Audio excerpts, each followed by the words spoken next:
علی رسول الکریم اما بعد فاعوذ باللہ من الشیطان الرجیم بسم اللہ الرحمن الرحیم الا الذین تابوا واصلحوا وبینوا فاولئک اتوب علیہم وانا التواب الرحیم صدق اللہ مولانا العظیم وصدق رسولہ النبی الکریم الامین الرؤوف الرحیم ان اللہ وملائکتہ یصلون علی النبی یا ایھا الذین آمنوا صلوا علیہ وسلموا تسلیما اللہم صل علی سیدنا ومولانا محمد وعلی آل سیدنا ومولانا محمد وبارک وسلم وصلی علیہ الصلاۃ والسلام علیکہ یا سیدی یا رسول اللہ وعلی آلک واصحابک یا سیدی یا حبیب اللہ الصلاۃ والسلام علیکہ یا سیدی یا نبی اللہ وعلی آلک واصحابک یا سیدی یا نور اللہ الصلاۃ والسلام علیکہ یا سیدی یا رحمۃ للعالمین وعلی آلک واصحابک یا سیدی یا شفیع المذنبین الصلاۃ والسلام علیکہ یا سیدی یا جد الحسن والحسین وعلی آلک واصحابک یا سیدی یا مولانا مولا الثقلین۔ حضرات، سورہ البقرہ کی آیت نمبر 160 پارہ نمبر یہ ہے 2، یہ تلاوت کرنے کا شرف حاصل کیا ہے گزشتہ ایک سیشن میں، جس میں ہم نے ان اللہ یحب التوابین ویحب المتطہرین، وہ پوری اس کی ویڈیو بھی نہیں تھی اور اس سیشن کو مکمل طور پہ آگے وہ انشاءاللہ بیان کریں گے، لیکن اس سے قبل چونکہ وہ ایک جملہ کہ یا اللہ تو میرا بندہ ہے اور میں تیرا رب ہوں، یہ اس سواری والا بندہ کہ جس کے سامنے بالکل موت تھی اور اس کو اپنی زندگی کے کوئی آثار نظر نہیں آ رہے تھے، بچنے کے کوئی آثار نظر نہیں آ رہے تھے، تو وہ جو خوشی سے اتنا، وہ مثال کے طور پہ جو حدیث پاک میں حضرت انس رضی اللہ تعالیٰ عنہ آپ سے وہ روایت ہے، اور اس روایت کو تفسیر مظہری میں قاضی ثناء اللہ پانی پتی رحمۃ اللہ تعالیٰ علیہ آپ نے اس روایت کو نقل فرمایا ہے کہ اللہ رب العالمین توبہ کرنے والے بندے سے کتنا خوش ہوتا ہے، اللہ کو کتنی خوشی ہوتی ہے جب کوئی اس کا بندہ توبہ کرتا ہے اللہ کی بارگاہ میں۔ تو ایک اور روایت میں آتا ہے کہ جب بندہ توبہ کرتا ہے تو اللہ پاک خوش ہوتا ہے کہ اگر اس نے گناہ کیا ہے تو اس کو یہ بھی معلوم ہے میرے بندے کو کہ کوئی ہے ایسا کہ جو میرے گناہوں کو دیکھ رہا ہے اور پھر میرے گناہ کو معاف بھی فرمانے والا ہے۔ تو لہذا اس میں اس ٹاپک پہ کوئی وہ فتویٰ لگانے کی ضرورت نہیں ہے، بلکہ آیت نمبر 160 جو ہے سورہ البقرہ کی، اس کا مطالعہ کوئی شخص بھی نیٹ سے ڈاؤن لوڈ آپ کر سکتے ہیں تفسیر مظہری، یا ویسے تفسیر مظہری کسی کے پاس ہو تو وہاں سے آیت نمبر 160 کے تحت آپ اس کو ملاحظہ فرما سکتے ہیں، اس کو آپ دیکھ سکتے ہیں، پوری روایت آپ اپنی آنکھوں سے اس کو پڑھ سکتے ہیں کہ اللہ رب العالمین توبہ کرنے والے بندے سے کتنا خوش ہوتا ہے۔ تو عرض کرنے کا مقصود و مدعا یہ ہے کہ ہم جتنے بھی گناہ کر لیں، پہلے تو بات یہ ہے کہ اللہ پاک ہمیں گناہ سے بچائے اور ہم گناہ سے بچیں، لیکن اللہ رب العالمین نے توبہ کا دروازہ بھی کھولا ہوا ہے۔ کوئی یہ نہ سمجھے کہ میں نے بڑے گناہ کر لیے ہیں، اتنے گناہ کر لیے ہیں تو اب مجھے توبہ کا فائدہ کیا ہے، یا کچھ لوگ جمعہ نہیں پڑھتے، جو پورا ہفتہ مسجد میں نہیں جاتے تو جمعہ پڑھ کے کیا کرنا ہے۔ ارے بھائی، جو گناہ کرو گے اس پہ جو سزا ملے گی، تو اگر نیکی کرو گے تو اللہ رب العالمین ہو سکتا ہے کہ آگے نیکی کی توفیق عطا فرما دے اور ہمیشہ کے لیے گناہ سے بچا دے۔ تو یہ کوئی دلیل نہیں ہے کہ ہم نے گناہ کیے ہیں تو ہم مسجد میں نہیں جائیں گے، ہم نے اتنے گناہ کیے ہیں تو ہماری نماز قبول نہیں ہوگی۔ جب بھی نبی کریم صلی اللہ تعالیٰ علیہ وسلم نے فرمایا کہ وہ جو دوزخ ہے نا، اس کو سارے دنیا کے سمندر بھی مل کے نہیں بجھا سکتے، لیکن بندہ مومن کی آنکھ سے جب اللہ کے خوف میں آنسو گرتا ہے، جب وہ اللہ کے خوف میں روتا ہے، جب وہ اللہ کے خوف میں گڑ گڑاتا ہے، توبہ کرتا ہے، استغفار کرتا ہے، تو اللہ رب العالمین کو اپنے بندہ مومن سے اتنا پیار ہے، اتنا پیار ہے کہ اس کی آنکھوں سے نکلنے والا آنسو اگرچہ اس کا کوئی اتنا زیادہ وزن نہیں ہوتا، لیکن چونکہ اللہ کے خوف میں وہ آنسو نکلتا ہے تو اس آنسو کی بدولت اللہ رب العالمین اس کے لیے دوزخ کی آگ کو ٹھنڈا فرما دیتا ہے۔ تو توبہ کا دروازہ کھولے۔ اس لیے میاں صاحب نے فرمایا نا کہ پچھلی راتی رحمت رب دی کرے بلند آوازہ، بخشش منگن والیاں کارن کھلا ہے دروازہ۔ اللہ رب العالمین نے فرمایا الا الذین تابوا واصلحوا وہ لوگ جنہوں نے توبہ کی اور اپنی اصلاح کر لی، الا الذین تابوا واصلحوا وبینوا، اور واضح کیا، یعنی کہ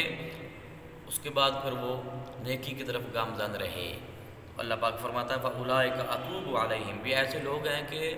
میں ان کی توبہ کو قبول فرما لیتا ہوں، ان کو معاف فرما دیتا ہوں۔ اور پھر فرمایا وَأَنَا التَّوَّابُ الرَّحِيمُ، اور میں ہی توبہ کو بہت زیادہ قبول بھی فرمانے والا ہوں اور رحم بھی فرمانے والا ہوں۔ تو اللہ پاک کی بارگاہ میں توبہ کرنے والے بندے کا بڑا مقام ہے۔ وہ سرکار نے فرمایا التائب من الذنب کمن لا ذنب لہ، کہ گناہوں سے توبہ کرنے والا ایسے ہو جاتا ہے کہ جیسے اس نے کبھی کوئی گناہ کیا ہی نہیں ہے۔ تو یہ خوشخبری سنائی اللہ رب العالمین نے ہم جیسے گناہ گاروں کے لیے۔ دیکھو شیطان اپنا کام کر رہا ہے، ورگلا رہا ہے لوگوں کو، اللہ کے راستے سے لوگوں کو بہکا رہا ہے، لیکن آپ لوگوں نے بہکنا نہیں ہے۔ اور جتنے بھی آپ دور چلے جائیں اس وادی میں، گناہ کی وادی میں، ظلمت کی وادی میں، اندھیرے میں بھٹکتے جائیں، لیکن بندہ مومن جس کے سینے میں ایمان ہوتا ہے، کبھی نہ کبھی تو اس کا ایمان اسے جھنجھوڑتا ہے کہ ارے بھائی کہاں جا رہا ہے؟ اللہ پاک نے تجھے اس لیے تو پیدا نہیں کیا، گناہوں کے لیے تو پیدا نہیں کیا، ظلم زیادتی کے لیے تو پیدا نہیں کیا، کسی کے ساتھ زیادتی کرنے کے لیے، ظلم کرنے کے لیے، کسی کا حق کھانے کے لیے تو پیدا نہیں کیا۔ اللہ پاک نے تو جب پیدا کیا وَمَا خَلَقْتُ الْجِنَّ وَالْإِنسَ إِلَّا لِيَعْبُدُونَ، اللہ پاک نے اپنی عبادت کے لیے پیدا کیا ہے، اور پھر بندوں سے پیار کرنے کے لیے، لوگوں کے حقوق سمجھنے کے لیے، ان پر عمل کرنے کے لیے۔ تو لہذا توبہ کرنے والا بندہ اللہ رب العالمین صرف اس کی توبہ کو قبول ہی نہیں فرماتا، بلکہ اللہ پاک فرماتا ہے کہ کچھ ایسے بھی لوگ ہوتے ہیں کہ جو سچے دل سے توبہ کرتے ہیں تو اللہ پاک ان کے گناہوں کو نیکیوں میں تبدیل فرما دیتا ہے۔ لیکن وہ دل کی بات ہے، دل پاک کر لیں اور سچی توبہ کریں۔ یہ نہیں ہے کہ توبہ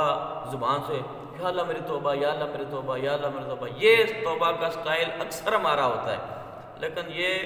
اگر زبان سے کہہ دیا، وہ علامہ اقبال نے فرمایا نا کہ زبان سے کہہ بھی دیا لا الہ تو کیا حاصل، دل و نگاہ مسلمان نہیں تو کچھ بھی نہیں، خالی زبان سے نہیں، دل سے جب بندہ توبہ کرتا ہے اور جب اس کا دل اس بات کی گواہی دیتا ہے کہ میں نے بڑے گناہ کر لیے ہیں، تو میں نے اب اللہ کی بارگاہ میں حاضر بھی ہونا ہے، اللہ پاک کی بارگاہ میں پیش بھی ہونا ہے، تو مجھے ان سے بچنا چاہیے۔ اور پھر جب وہ دل سے توبہ کرتا ہے تو اللہ رب العالمین اس بندے سے پیار کرتا ہے، اس کو جنتی بنا دیتا ہے، اس کے گناہوں کو معاف فرما دیتا ہے۔ اور حدیث پاک میں آتا ہے نبی کریم صلی اللہ تعالیٰ علیہ وسلم، آپ نے ارشاد فرمایا کہ کچھ ایسے لوگ بھی ہوتے ہیں جو ساری عمر جہنمیوں والے کام کرتے ہیں، یعنی کہ ایسے کام کرتے ہیں کہ جہنم ان پہ واجب ہو جاتی، لیکن موت سے کچھ عرصہ پہلے اللہ پاک انہیں نیکی کی توفیق دے دیتا ہے، اللہ پاک انہیں توبہ کی توفیق عطا فرما دیتا ہے، اور وہ گناہوں سے توبہ کر لیتے ہیں تو اللہ پاک ان کو جنت کا حقدار بنا دیتا ہے۔ تو اس امید پہ یہ جو حدیث پاک ہے، اس سے ہمیں ڈھیل بھی نہیں لینی چاہیے کہ ہم گناہ کرتے رہیں گے تو کل توبہ کر لیں گے، کل توبہ کر لیں گے۔ ارے قبرستان بھرے پڑے ہیں ان لوگوں سے جنہوں نے کل توبہ کرنی تھی، جنہوں نے زور کا وقت آیا چلو چھوڑو عصر پڑھیں گے، عصر کا وقت آیا چھوڑو مغرب پڑھیں گے، مغرب کا وقت آیا چھوڑو عشاء پڑھ لیں گے، اچھا کل سے شروع کریں گے، اس جمعے سے شروع کریں گے، فلان دن سے شروع کریں گے، یہ پیپر دے لوں پھر شروع کریں گے، یہ مکان بنا لوں پھر شروع کریں گے، یہ چھوٹے موٹے معاملات میں لگے رہتے ہیں کہ یہ کام کر لوں وہ کام کر لوں۔ ارے دنیا کے کام کب ختم ہوئے ہیں؟ دنیا کے کام تو کبھی بھی ختم نہیں ہوتے۔ لہذا اپنا ہر سانس آخری سمجھو، سونے والے رب کو سجدہ کر کے سو، کیا خبر اٹھے نہ اٹھے صبح کو، اور دلا غافل نہ ہو یکدم یہ دنیا چھوڑ جانا ہے، باغیچے چھوڑ کر خالی زمین اندر سمانا ہے۔ یہ دنیا کی رنگینیاں، یہ دنیا کی لذتیں، یہ سب چیزیں عارضی ہیں۔ جب دنیا عارضی ہے تو دنیا میں جو کچھ بھی ہے وہ سب کچھ عارضی ہے۔ لہذا ان عارضی چیزوں پہ نہ جائیں، ان ٹیمپریری چیزوں پہ نہ جائیں۔ جیسے ہم دنیا کے 4 دن کی زندگی کے لیے کچھ چیز خریدتے ہیں تو کہتے ہیں اچھی چیز ہو جو 2-4 سیزن نکال جائے، کوئی چائنا کی چیز نہ لو، کوئی گھٹیا چیز نہ لو، کوئی نارمل چیز نہ لو، اچھی چیز لو جو سال سال چلے۔ ارے اگر دنیا کی چیزیں لینے کے لیے یہ سوچتے ہیں کہ سال سال چلے، زیادہ دیر چلے، تو وہ زندگی جو ہمیشہ چلنے ہی والی ہے، جو ختم ہونے والی بھی نہیں ہے، اس زندگی کے لیے کیا تیاری کی ہے؟ اس زندگی میں رہ کے اپنے آپ کو یہی سمجھیں کہ زور کا وقت آ گیا تو ہو سکتا ہے کہ عصر نصیب ہو یا نہ ہو،